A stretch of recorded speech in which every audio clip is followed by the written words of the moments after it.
사울이 주의 제자들에 대하여 여전히 위협과 살기가 등등하여 대제사장에게 가서 다메섹 여러 회당에 가져갈 공문을 청하니 이는 만일 그 도를 따르는 사람을 만나면 남녀를 막론하고 결박하여 예루살렘으로 잡아오려 함이라. 사울이 길을 가다가 다메섹에 가까이 이르더니 호련히 하늘로부터 빛이 그를 둘러 비추는지라. 땅에 엎드려져 들음에 소리가 있어 이르시되 사울아 사울아 내가 어찌하여 나를 박해하느냐 하시거늘 대답하되 주여 누구시니까 이르시되 나는 내가 박해하는 예수라. 너는 일어나 시내로 들어가라. 내가 행할 것을 내게 이를 자가 있느니라 하시니 같이 가던 사람들은 소리만 듣고 아무도 보지 못하여 말을 못하고 서 있더라. 사울이 땅에서 일어나 눈은 떴으나 아무것도 보지 못하고 사람의 손에 끌려 다메섹으로 들어가서 사흘 동안 보지 못하고 먹지도 마시지도 아니하니라. 그때 다메섹에 아나니아라 하는 제자가 있더니 주께서 환상 중에 불러 이르시되 아나니아야 하시거늘 대답하되 주여 내가 여기 있나이다 하니 주께서 이르시되 일어나 직가라 하는 거리로 가서 유다의 집에서 다섯 사람 사울이라 하는 사람을 찾으라. 그가 기도하는 중이니라. 그가 아나니아라 하는 사람이 들어와서 자기에게 안수하여 다시 보게 하는 것을 보았느니라 하시거늘 아나니아가 대답하되 주여 이 사람에 대하여 내가 여러 사람에게 듣사온즉 그가 예루살렘에서 주의 성도에게 적지 않은 해를 끼쳤다 하더니 여기서도 주의 이름을 부르는 모든 사람을 결박할 권한을 대제사장들에게서 받았나이다 하거늘 주께서 이르시되 가라. 이 사람은 내 이름을 이방인과 임금들과 이스라엘 자손들에게 전하기 위하여 택한 나의 그릇이라.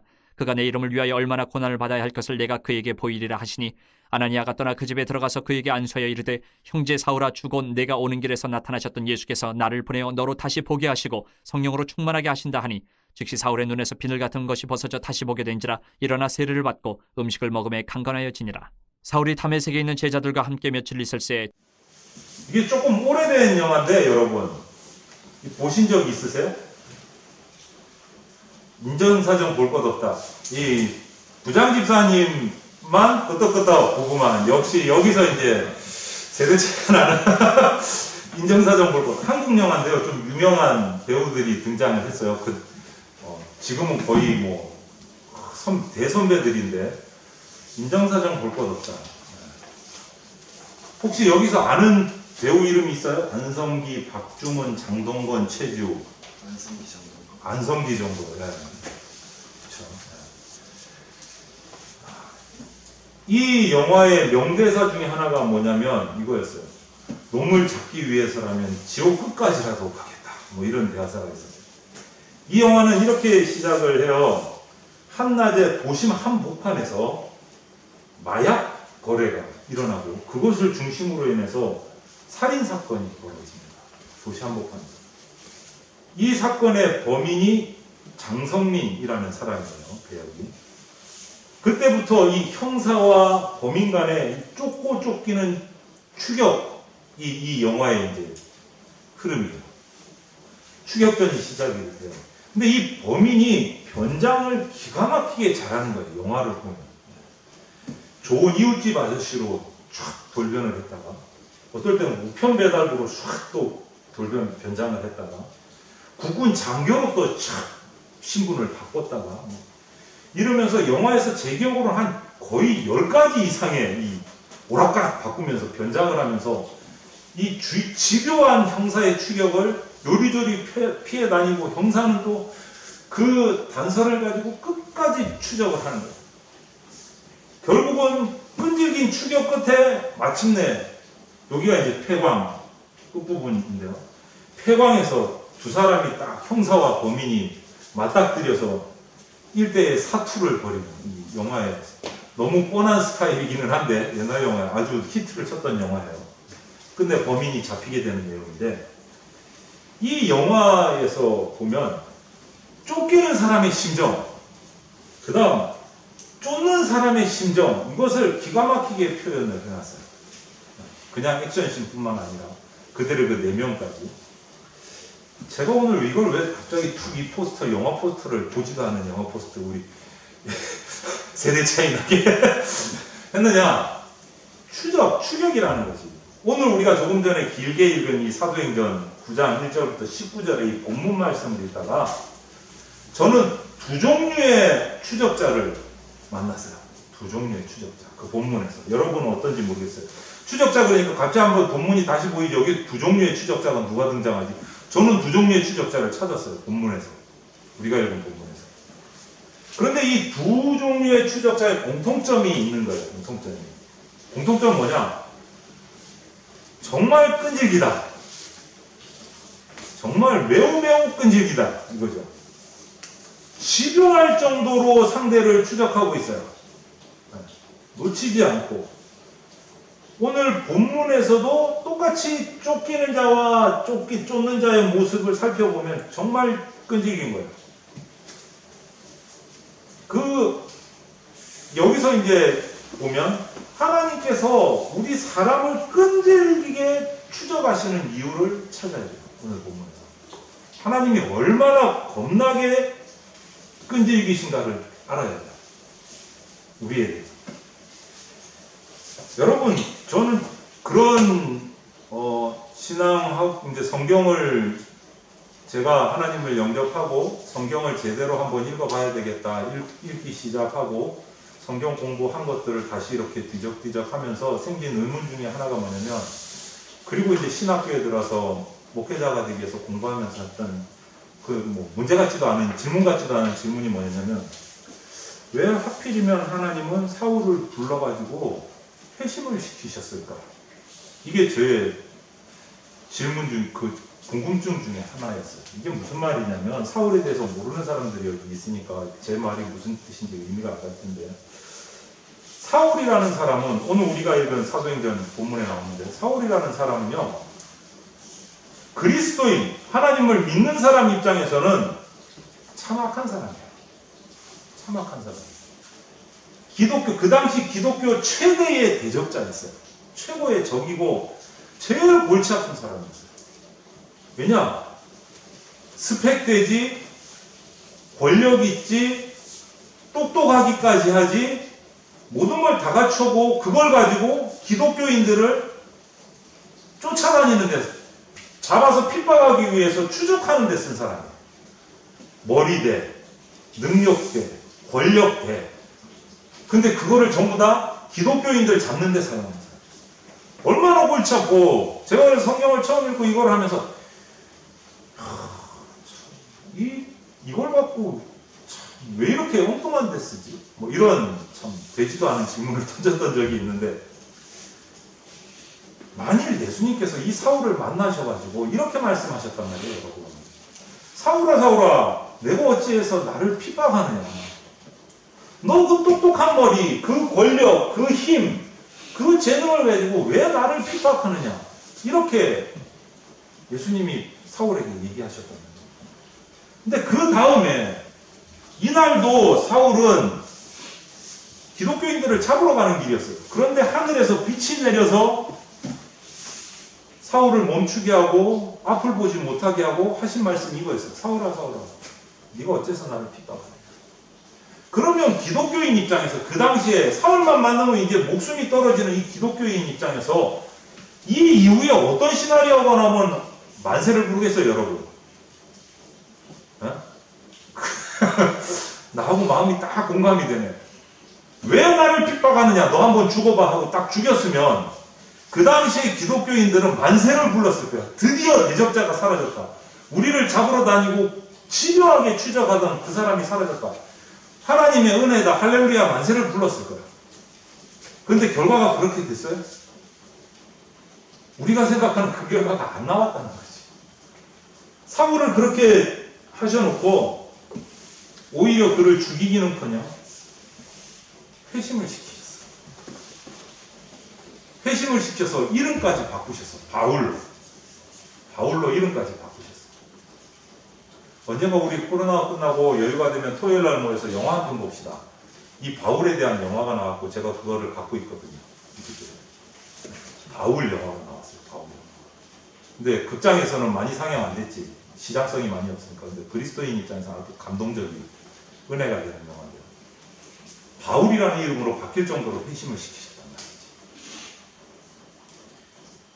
오늘 우리 본문 1절을 보면은 이렇게 돼요. 사울이 주의 제자들에 대하여 여전히 위협과 살기가 등등하여 대제사장에게 가지고 기독교인을 잡아서 죽여도 된다는 칙령을 받아가지고 그 칙서를 가지고 기독교인 잡아가지고서는 사자먹이가 되고 십자가에 달고 죽이려고 가는 사람이었어요.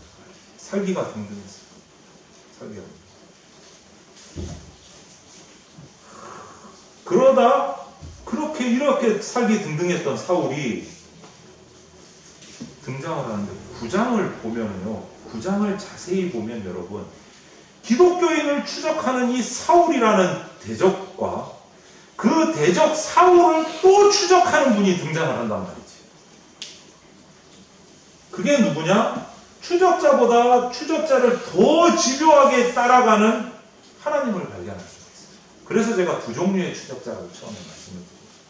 기독교인을 잡으러 추적하는 사울이라는 추적자가 있고, 칙령까지 받아가면서 그 똑똑한 머리와 스펙과 권력을 가지고 기독교인을 따라잡아서 죽이려는 그 추적자 사울에, 그 추적자 사울을 추적하시는 하나님이 등장한다. 수많은 사람을 핍박했어요. 그냥 이때만 하는 게 아니야. 여러분, 지지난주인가 제가 돌 맞아 죽은 하늘이 열려서 천국이 보였던 초대 집사님 이름 누구라 그랬어요? 기억해요? 스테반. 오케이. 스데반 집사님을 돌 맞아 죽게 만들고 옆에서 오 잘한다 잘한다 덥지? 옷 줘 내가 옷 갖고 있을게 계속 돌 던져 했던 사람이 누군 줄 알아요? 사울이에요. 스데반 집사님을 돌 맞아 죽게 한 사람이에요. 그것도 모자라서 요번에는 다메섹으로 칙령까지 받아가지고 군사를 이끌고 기독교인을 잡으러 가는 이 핍박자를 하나님은 절대 놓지 않으시고 포기하지도 않으시고 끝까지 추적해요. 우리는 찾아서 왜 나를 핍박하냐 한번 죽어봐 그러고 깔끔하게 없앴으면 깔끔할 것 같은데 그게 아니었다는 거예요. 그렇게 집요하게 사울을 쫓아가서 추적하셔서 결국은 이 사울을 바울로 변화시켜서 하나님의 복음을 전하는 대일꾼으로 바꾸세요. 대일꾼으로. 지금 그래서 신학하는 분들은 이 바울을 뭐라고 하는 줄 아세요? 성교의 선구자. 그 전까지는 이스라엘 유태인 안에서 복음이 전파됐어요. 왜? 하나님이 이스라엘 백성만 선택했기 때문에 이 안에만 복음이 전파되고 나머지 외국인들은 안 돼, 돈 못 받아. 이거였어요. 그런데 사울을 통해서 하나님이 외국인, 이방인, 다른 나라에까지 복음이 전파되도록 하셨다. 그래서 성교의 1세대 선구자라고 말해요. 사울. 야, 사울이 회심을 했다? 하나님이 세 과정이었어요. 회심의 세 과정. 우리도 이것을 따라갈 수 있어요. 이거는 성경에 나오는 과정이니까 회심하는 세 과정. 하나님을 몰랐던 사람 또는 하나님을 대적하고 하나님을 거부했던 사람이 하나님을 만나고 하나님의 사람으로 바뀌는 과정을 사울을 통해서 볼 수 있는 과정은 세 단계가 있어요. 세 단계. 첫째, 빛을 봤어요. 그리고 말씀을 들었고 하나님의 음성을 들었고 세 번째는 엎드렸어요. 이게 회심의 세 과정입니다. 사울만 이런 과정을 겪었느냐? 아니요. 사울은 신약이었잖아요. 사울 이전에 훨씬 옛날 성경으로 말하면 한참 앞쪽 구약의 이사야라는 선지자 역시도 이사야서 6장을 쭉 보면 주님을 보고 주님의 음성을 들었고 그 자리에 엎드렸어요.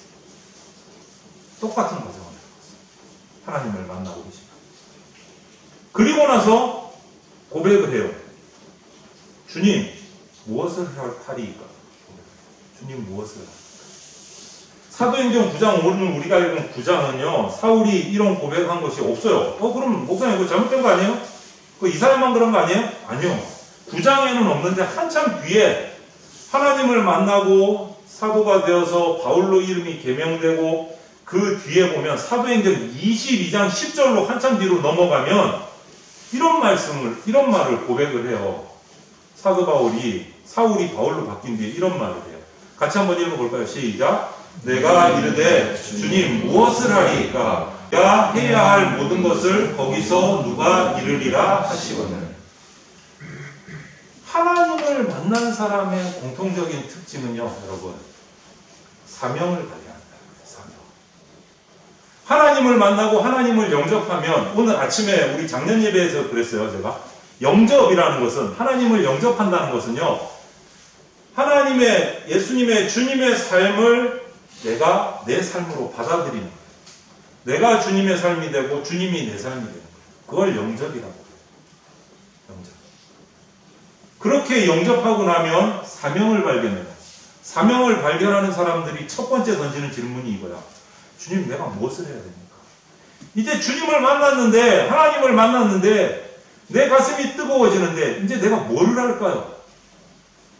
그러고 사명을 발견해요. 내가 뭘 할까요? 하나님을 만나고 하나님을 영접한 사람이라면 누구나 이 질문이 나옵니다. 왜? 하나님이 만나주신 이유가 있어서 만나신 거예요. 그냥 졸다가 졸려갖고 어쩌다가 눈 떠보니까 원교가 내 앞에 있네. 이게 아니란 말이에요. 하나님이 우리를 만나시는 거예요. 하나님이 우리를 부르시고 우리를 만나게 하시는 건 반드시 이유가 있어요. 그렇기 때문에 하나님을 만난 사람은 이 질문을 하게 돼 있어. 주님, 내가 이제부터 뭘 할까요? 이제부터 뭘 할까요? 사명을 발견합니다. 사명. 영어로 그리스도인들을 주로 이거를 비전이라고 말하기도 해요. 비전을 발견해야 된다. 근데 저는 비전이라는 말보다 사명이라는 말이 더 이렇게 확 이렇게 임팩트가 있게 다가오는데 그거는 개인적인 성향의 문제인데 하여간 사명을 발견해요. 비전을. 여러분 어때요? 내가 저절로 예수님 믿어진 것 같아요? 지금 여러분들? 어때? 최근에 교회를 다니는 우리 동훈이도 있고 어떤 이유로든지 교회를 자기가 나온 거잖아. 여러분 다른 저도 마찬가지고 어떤 친구들은 또 그래. 저 같은 친구들 여기 있는데 태어나 보니까 그냥 부모님이 다니고 있어서 자라다 보니까 교회 다니고 있었어요. 이런 친구들. 저도 그런 생각을 했던 적이 있는 한 사람이고 부모님 때문에 교회 다니고 예수님 믿게 됐다는 사람도 있고 어떤 친구는 부모님과는 상관없이 내가 어떤 필요에 의해서 교회를 택하게 됐고 교회에 나오게 됐다라고 하는 친구도 있고 그런데 여러분 그게 아니다는 거지. 그게 아니라는 거지. 하나님이 사울을 어머니 태에서부터 택하고 부르셨다라고 로마서 1장에 나와 있어요. 그랬던 것처럼 저나 여러분들도 이미 택해 놓으셨고 때가 되었을 때 여러분을 부르신 거예요. 때가 되었을 때. 저절로 예수님 믿는 사람은 없어요, 여러분. 내가 믿고 싶다고 해서 예수님 믿어진다? 그것도 안 돼요, 여러분. 고린도전서 12장 3절에 보면 이런 말씀이 있어요. 같이 읽어볼까요? 시작. 성령으로 아니하고는 누구든지 예수를 주시라 할 수 없다. 교회를 믿고 싶어서 나와도 목사님이, 전도사님이 열심히 말씀을 전하는데 뜬구름 잡는 얘기처럼 들릴 때가 많다는 거예요. 안 믿어져. 어머니 뱃속에서부터 교회를 출입을 했는데도 성인이 됐는데도 안 믿어져. 이유가 뭔 줄 알아요? 성령님께서 믿게 하시지 않으면 믿을 수가 없어요. 여러분 믿어지겠어요? 생각을 해봐요. 태초에 하나님이 창조하시니라 믿어져요? 사람의 이성으로 믿어질 수 있는 말이에요? 예수님이 십자가에서 죽으셨는데 3일 만에 다시 살아나셨대. 인간의 이성으로 그게 계산이 돼요? 믿어지고 설득이 되는 부분이에요? 아니라는 거지. 그것이 이상하다. 이유는 모르겠는데 그게 진짜처럼 들려. 맞는 것 같아. 처음에 초신자들의 믿어지시는 분들의 거의 대부분이 이런 마음으로 믿어진다고 표현을 못하는 거야. 근데 거짓말은 아닌 것 같아. 목사님 얘기를 들어보니까. 저게 진짜인 것 같아. 근데 인간의 과학적으로 생각하면 말이 안 돼. 근데 이상하게 거짓말 아닌 것 같아. 그게 자기 마음대로 돼요? 아니요. 알게 모르게 누가 역사하시는 거예요? 성령 하나님이 그 가운데 마음을 열어주시는 거예요. 열어주시는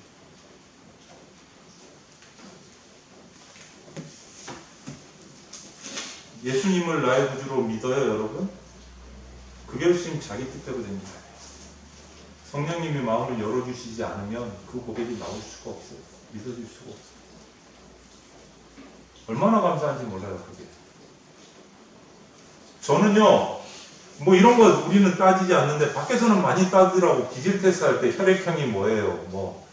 MBTI 탁 따지는데 저는 혈액형 A형이에요.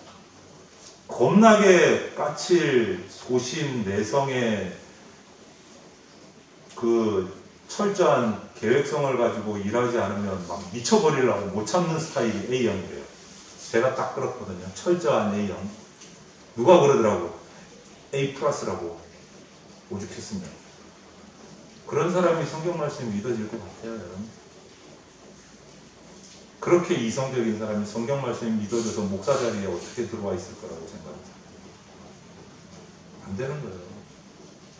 인간적으로. 될 수가 없는 거예요.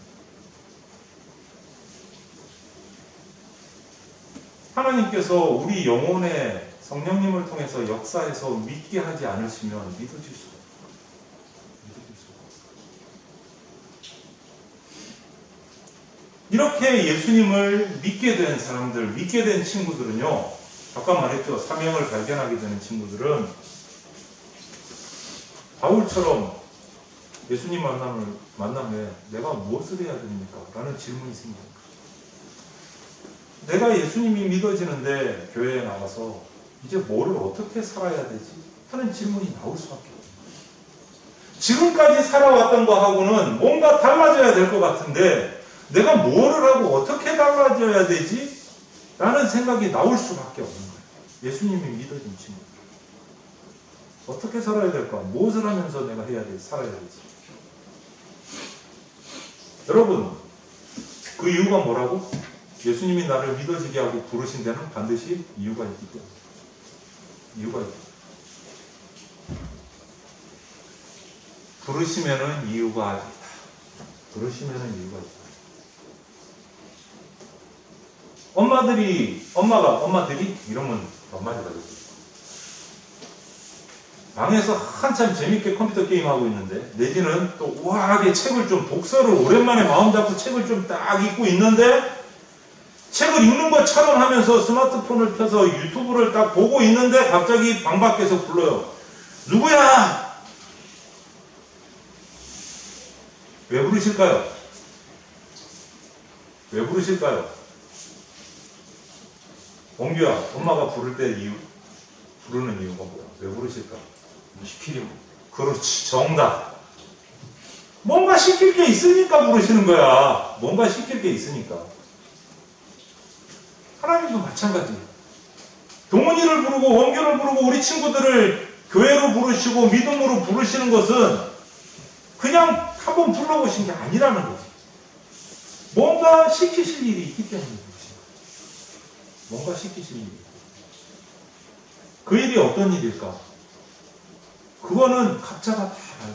지금까지 기독교 역사를 보면 수많은 일이고 하나님이 무엇을 위해서 한 사람 한 사람 부르셨는가? 너무너무 다양해. 너무너무 다양해. 그거는 하나님과 부르심을 받은 자만이 알 수 있어요.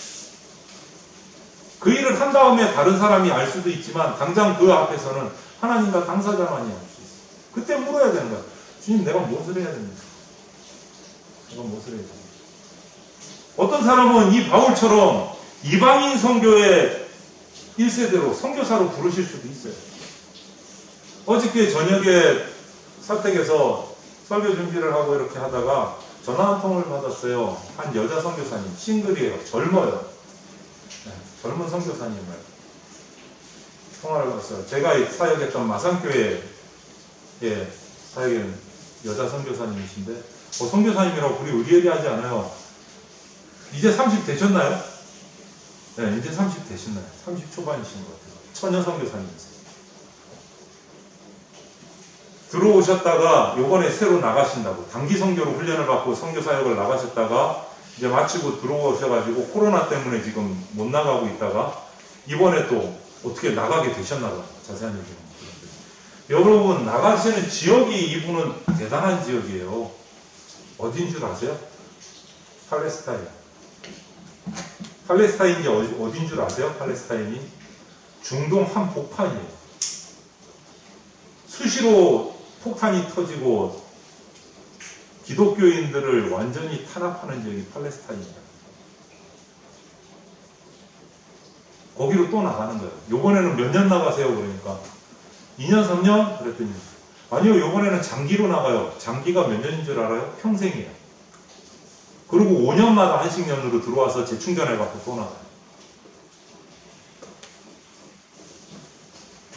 그럼 목사님 한번 찾아뵈셔야 되는데 못 찾아뵈서 죄송해요. 저도 정신이 없어가지고요. 죄송해요. 저도 죄송하다고 했어요. 기도 편지를 저한테 보내주셨어요. 카톡으로. 가시거든 인터넷 되는 지역에 가거든 그때그때 연락 주세요. 기도하겠습니다. 제가 그랬어요. 이번 주에 출발하신대요. 내일 모레인가. 카타르 도하로 가서 거기서 14시간을 대기했다가 이제 팔레스타인 본국으로 들어가. 다행히도 코로나 때문에 우리나라에서 검사한 확인증을 가지고 나면 격리 없이 그냥 통과를 시켜줍니다. 그냥 통과를 시켜줍니다. 여러분 그렇게 선교사로 진짜 완전히 전쟁터 한복판으로 선교사로 부르실 때도 있어요. 그 선교사님은 선교사로 부르신 거예요. 어떤 사람은 또 기업가로 부르실 때도 있어요. 어떤 사람은 정치, 어떤 사람은 교육, 문화, 다양한 쪽으로 뭐 예술, 체육 이쪽으로 부르실 때 다양하게 부르세요. 그런데 어디 어떤 일로 어떤 자리로 부르시든지 사실 그거는 별로 중요한 게 아니에요. 별로 중요한 게 아니에요. 중요한 거는 이거예요. 중요한 거는 그 어떤 자리로 부르셨든지 그 모두에게 공통된 사명, 비전이 딱 하나 있다는 거예요. 그게 핵심이야. 그게 핵심이야. 선교사로 불러서 팔레스타인 적지 한복판으로 뛰어 들어가든지 기업가가 되든지 뭐 정치인이 되든지 비전은 딱 하나야. 그 사명을 이뤄야 됩니다. 그 자리에서 주님 내가 무엇을 하리까 물으면 주시는 말씀은 딱 하나예요. 그게 뭐냐? 예수님의 증인되는 거. 복음을 전하는 거. 그게 우리 사명 핵심이에요. 내가 말한 서한나 선교사님은 팔레스타인 복판에서 복음을 외칠 거예요. 언제 지뢰를 밟을지 모르고 언제 체포될지 모르지만 거기서 복음을 전할 거예요. 거기서 예수님을 전할 거예요. 그 대적자들. 바뀌기 전에 사울과 같은 그 대적자들을 만나서 복음을 전할 거예요. 그게 가서 할 일이니까. 여러분들은 이제 앞으로 사회로 나가야 돼. 지금도 뭔가 자신의 자리가 있어. 그곳으로 부르셨어요. 거기서 내가 할 일이 뭔가? 주님 내가 무엇을 할까요? 그 핵심에는 이게 있어. 예수님의 증인되는 거. 여러분 그런데 불행하게도 하나님을 만난 적도 하나님이 시키시는 일이 무엇인지도 모르는 친구들이 있어요. 교회 밖에는 더 많지. 교회 공동체 안에서도 그런 친구들을 제가 종종 만나요. 그럴 수는 있어. 친구가 좋아서 뭐 엄마 아빠 따라 어쩔 수 없이 온 친구들은 거기에 관심을 안 가질 수 있어. 관심을 안 가질 수 있어.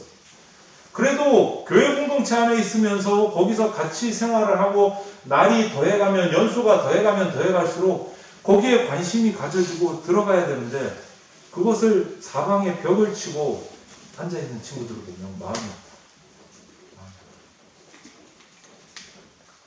여러분 오늘 더 자신에게 물으셔야 될 게 내가 교회를 나온 게 뭐 1년이든 한 달이든 뭐 20년이든 그거하고는 전혀 상관없어. 나는 예수님을 만난 적이 있는가? 스스로에게 질문해 보세요. 연수가 짧아서 전혀 모를 수도 있어. 이게 무슨 소리지? 할 수도 있어. 동훈이 같은 경우에는. 그럼에도 불구하고 관심을 가지고 지금까지 동훈이는 그래도 할아버지가 목사님이셨어. 거기서 오는 영향력이 있을 수도 있어. 여러분 질문하세요. 내가 예수님을 만난 적이 있는가? 그 질문에 대해서 명확한 대답이 있는 친구도 있을 거고 글쎄요, 알쏭달쏭, 애매모호 이런 친구들도 있을 수 있어. 여러분 마음에 소원을 두고 기도하십시오. 오늘부터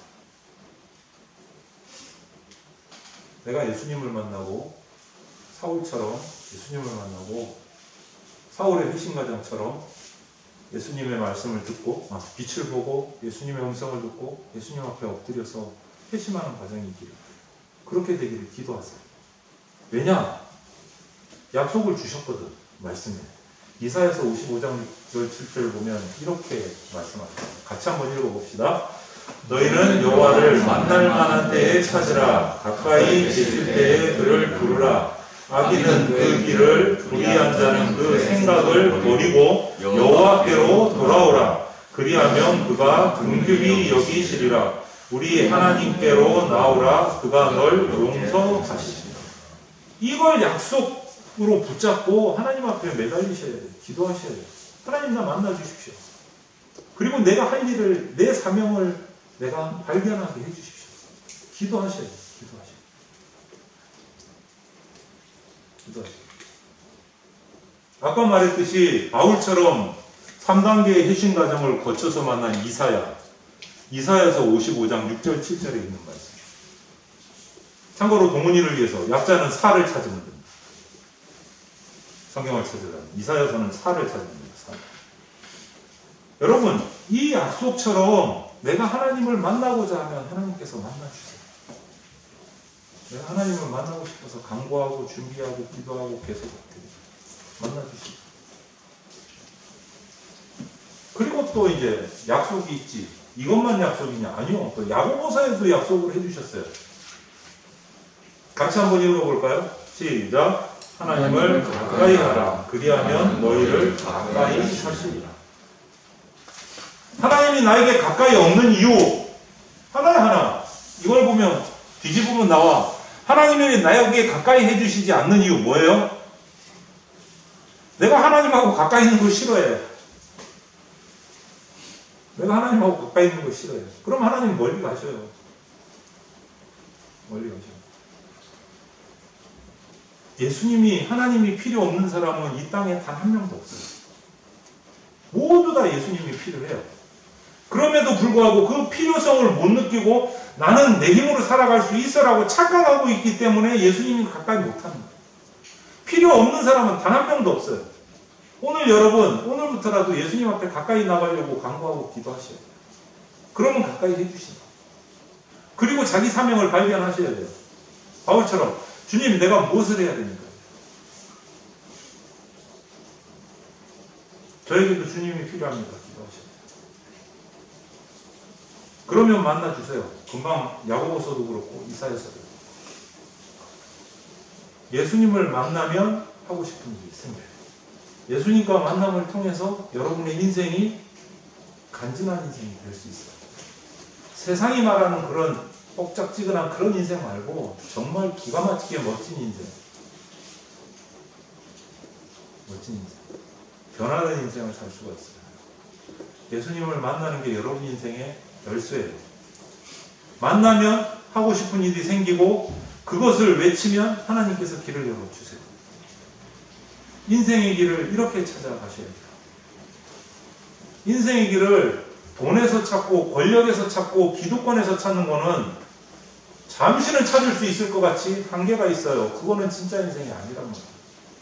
보람 있는 인생이 아니에요. 부자 되지 말라는 말 아니에요. 권력 가지지 말라는 소리 아니에요. 하나님을 만나고 하나님께 의지했을 때 하나님이 주시는 권력, 하나님이 필요해서 주시는 재물, 하나님이 필요해서 주시는 명예를 가지면 그거는 멋진 인생이 될 수 있어요. 방향을 잘 잡아야 돼요. 도구를 향해서 달려가지 마세요. 목적을 향해서 달려가야지. 돈이며 명예며 권력은 도구일 뿐이에요. 여러분. 하나님을 만나고 하나님이 주시는 사명을 위해서 달려가면 그 사명을 위해서 필요한 것들을 다 채워주신답니다. 예수님을 만나기 위해서 기도하는 자 되고 그 가운데서 사명을, 비전을 발견해서 달려가는 멋진 우리 다음 세대들이 되셔서 정말 변화된 인생, 진정으로 보람차고 열매 있는 인생을 살아가는 우리 다음 세대 되시기를 다 주님의 이름으로 축원을 드립니다. 기도하겠습니다. 하나님 사랑하고 감사합니다. 이 땅이 참 혼란스럽고 어렵고 두렵기도 한 시기가 되었습니다. 주님, 이러한 상황 가운데서 우리 다음 세대들이 어떤 모습으로 이 땅을 살아가야 되는지 걱정하며 이 말씀을 전했습니다. 주님, 우리 다음 세대들 세상의 가치관에 물들어 도구를 목적으로 생각하며 달려가는 안타까운 일들이 우리 가운데 없게 하여 주시옵소서. 하나님을 먼저 만나고 주신 사명을 먼저 발견하고 필요를 채우시는 그 은혜를 누리면서 살아가는 복된 인생, 지혜로운 인생 되게 하여 주시옵소서. 하나님을 만나기 위해서 강구하며 준비하며 가까이 달려나갈 수 있도록 우리들의 마음을 변화시켜 주시옵소서. 예수님 이름으로 기도합니다. 아멘.